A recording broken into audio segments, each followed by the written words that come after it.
గొడ్డలి పార్టీ అంటే చంద్రబాబు ఇచ్చే తుప్పు గొడ్డలు, కట్టెలు గోడ దాకా కూడా పనికిరాని గొడ్డలు మాకు అవసరం లేదు. 2029లో జగన్మోహన్ రెడ్డి గారికి రాష్ట్ర ప్రజలు గొడ్డలు ఇస్తారు, పరశురాముడు గొడ్డలి. ఆ గొడ్డలితో మీ ప్రభుత్వాన్ని, మీ పార్టీని రాజకీయ సమాజ్ చేసి భూమిలో పాతి పెడతాడని చెప్పి నేను అప్పుడు చెప్పి దానికే కట్టుబడి ఉన్నాం. మాది గొడ్డల పార్టీ, పరశురాముడు గొడ్డలి. అది 2029లో ప్రజలు ఇస్తారు. ఈ కట్టెల గోడ దాకా కూడా పనికిరాని తుప్పు గొడ్డలు మాకు అవసరంలా, అది వాళ్ళ దగ్గర ఉంచుకోమని చెప్పండి. అదేవిధంగా ఇప్పుడు ఇప్పుడు ఆయన రావణ్ అని పిలవాలా, జోసఫ్ అని పిలవాలా? ఇప్పుడు ఆయన కుటుంబ సభ్యులు కానీ, ఆయన కానీ, ఆయన యూట్యూబ్ చూసే, మీడియా చూసేటువంటి వ్యక్తులు కానీ అతన్ని రావణ్ అంటారు. అతన్ని జోసఫ్గా ఎవరు మార్చింది? ఎవరు? ఏబిఎన్ రాధాకృష్ణ గారా? TV5 BR నాయుడా? మహాన్యూస్ వంశీనా? ఎవరు మార్చారు ఆయన? రావణ్ని జోసఫ్గా మార్చింది ఎవరు? దేనికి మార్చారు రావణ్ని జోసఫ్? కారణం ఏంటి? అదేవిధంగా అతను నేను కమ్మ అని చెప్పాడు. అతని భార్యగాడు వచ్చి నా భర్త కమ్మ అని చెప్తాను. వీళ్ళు కాదు కాదు అతను దళితుడు. ఎందుకు అతను కులం కాడ ఎందుకు మార్చేశారు? అతనే చెబుతున్నాడు ఏమని, నేను క్రిస్టియన్ కాదు అని. కాదు, నువ్వు క్రిస్టియన్వే. కులం మార్చేశారు. కమ్మ అంటే కాదు దళితుడు అంటున్నారు. నా పేరు రావణ్ అంటే కాదు, నీ పేరు జోసఫ్ అంటున్నారు.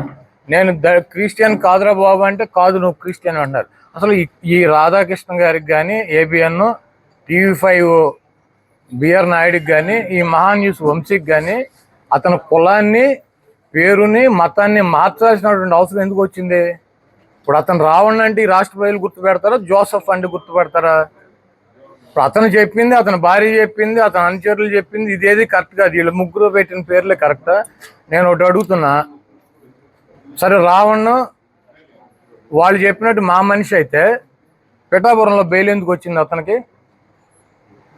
పవన్ కళ్యాణ్ రావణ్ అరెస్ట్ చేసిన రోజు ఆయన అత్యవసర మీడియా సమావేశం పెట్టి పలానా సెక్షన్ ప్రకారం ఇది నేరం, పలానా సెక్షన్ ప్రకారం అది నేరం, పలానా సెక్షన్ ప్రకారం మీరు అరెస్ట్ చేస్తారు, జైల్లో పెడతారు, పలానా సెక్షన్ ప్రకారం మీరు కనుక మర్యాదగా మాట్లాడకపోతే తీవ్రమైనటువంటి చర్యలు ఉంటాయని సెక్షన్ అన్ని చదివింది పవన్ కళ్యాణ్ గారేనా?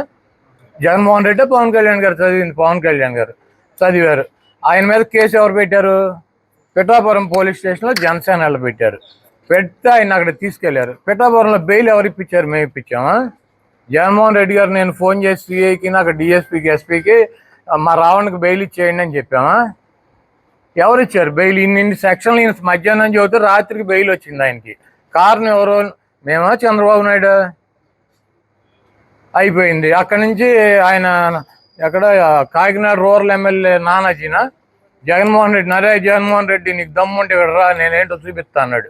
సర్లే జగన్మోహన్ రెడ్డి రావటానికి టైం పడతలేమని చెప్పి ఈయన పంపించారు. ఈయన సంగతి చూడండి రాని. ఎవరిని? రావణ్ణి పంపిస్తే పాపం అక్కడ కూడా బెయిల్ వచ్చేసింది. మరి ఎందుకు వచ్చింది బెయిల్? ఎవరు ఇప్పించారు? జగన్మోహన్ రెడ్డి గారు మళ్ళీ రూరల్ SCI కూడా ఫోన్ చేసి ఇచ్చేయమ్మా బెయిల్ అని చెప్పాడా? లేకపోతే మేము చెప్పామా? సరే, మా ఇక్కడ బాలశౌరి గారు MP గారు ఉన్నాడు, ఇక్కడ పంపించమంటే బందరు పంపించారు.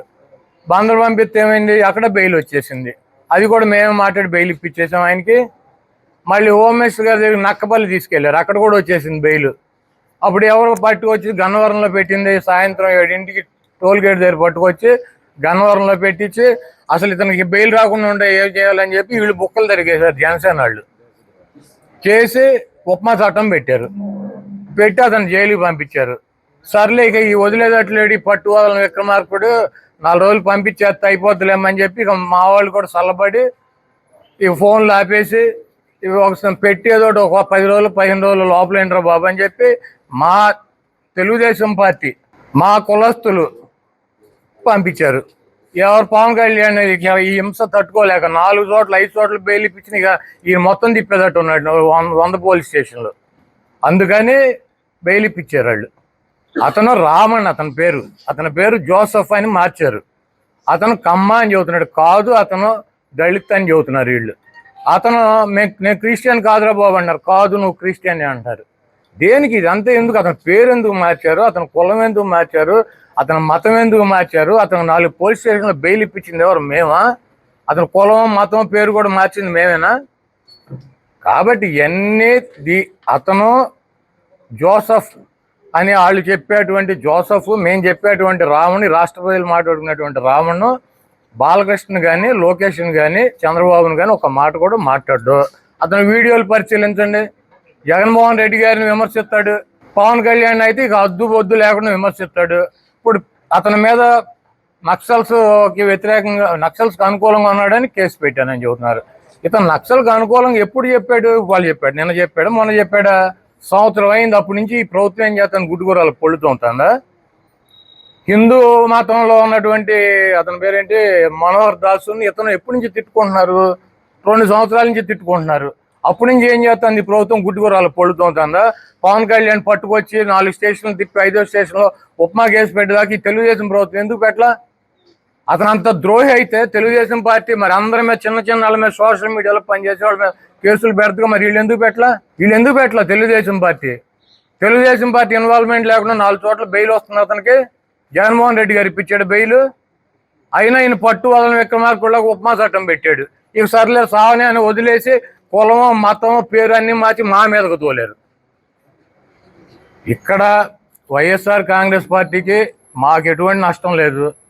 చంద్రబాబు నాయుడిని నమ్ముకుని ఇట్టాకి వెళ్తే మునిగేది జనసేన, మాకేం ప్రాబ్లం లేదు. ఇదే ప్రత్యక్ష ఉదాహరణ.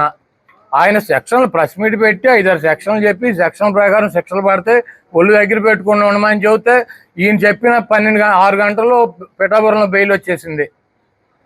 జగన్మోహన్ రెడ్డి గారు నేను చెబితే పిఠాపురం సిఐలు, ఎస్ఐలు, డిఎస్పీలు, ఎస్పీలు బెయిల్ ఇస్తారు అతనికి. ఈ పిచ్చి సెక్షన్లు పెడతారా? పవన్ కళ్యాణ్ సొంత పోలీస్ స్టేషన్లో పవన్ కళ్యాణ్ చెప్పిందని అడగదు. పవన్ కళ్యాణ్ ఎంపీలు, ఎమ్మెల్యేలు ఉన్న చోటే వాళ్ళు చెప్పింది వాళ్ళ పోలీస్ స్టేషన్లో నడవదు. వాళ్ళు చెప్పిన సెక్షన్లు పెట్టరు పోలీసు వాళ్ళు. పైనుంచి బిగ్ బాస్ ఏం చెబితే అది నడుస్తుంది.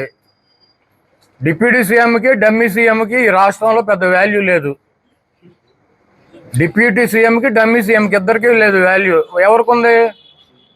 యాక్టింగ్ సీఎంకి ఉంది. యాక్టింగ్ సీఎం గారు నడుపుతాడు ఈ రాష్ట్రాన్ని. ఆయన చెప్పినట్టు పోలీస్ స్టేషన్లు వింటారు, కానీ నేను డిప్యూటీ సీఎం జగన్మోహన్ రెడ్డి గారు సీఎం గారు చెప్పినట్టు వినరు. ఇది రాష్ట్రంలో అందరికీ తెలిసినటువంటి సత్యం. ఇంకా మీరు ఆపేయండి స్టోరీలు. అతను మా మీద, ఇప్పుడు ఈ రాష్ట్రంలో క్రిస్టియన్స్, హిందువులు కలిసిమెలిసి ఉంటారు. ఎందుకంటే క్రిస్టియన్ అనేది వేరే దేశం నుంచి వచ్చి ఇక్కడ సెటిల్ అయిన వాళ్ళు కాదు. ఇక్కడ ఉన్నటువంటి క్రిస్టియన్స్ సగం మంది వాళ్ళు ఉంటే సగం మంది వీళ్ళు ఉంటారు. ఒకే కుటుంబంలో అన్నో తమ్ముడు ఒక మతంలో ఉంటాడు, ఇంకొక అతను ఇంకో మతంలో ఉంటాడు. భార్య అది క్రిస్టియన్ అయితే హిందువుల భర్త ఉంటాడు. ఎవరెవరు కొట్టుకుంటారు? మీరు చెప్పారని చెప్పి కొట్టేసుకుంటారంటే అన్నదమ్ములు, భార్య భర్తలు, పిల్లలు, తల్లిదండ్రులు, పక్కింటి వాళ్ళు ఎక్కువ కొట్టేసుకుని ఇక మిమ్మల్ని అధికారంలో తీసుకురావడం వీళ్ళ పని ఏంటి? కాబట్టి పిచ్చి ప్రయత్నాలు ఆపేయండి. మీరు చేసినటువంటి పొరపాట్లకి పవన్ కళ్యాణ్ గారికి క్షమాపణ చెప్పుకుని మీరు ఏదైనా చేసుకోండి. అంతేగాని ఈ బుర్ర తెచ్చి మాకు రుద్దటం. అతను రావణ నేతను వాళ్ళ ముగ్గురిని ప్రత్యేకించి ఏమీ మాట్లాడడం, ఇది వాస్తవం కాదా చెప్పానండి. మరిన్ని అప్డేట్స్ కోసం ఛానల్ ను సబ్స్క్రైబ్ చేయండి. నోటిఫికేషన్స్ కోసం బెల్ ఐకాన్ పై క్లిక్ చేయండి.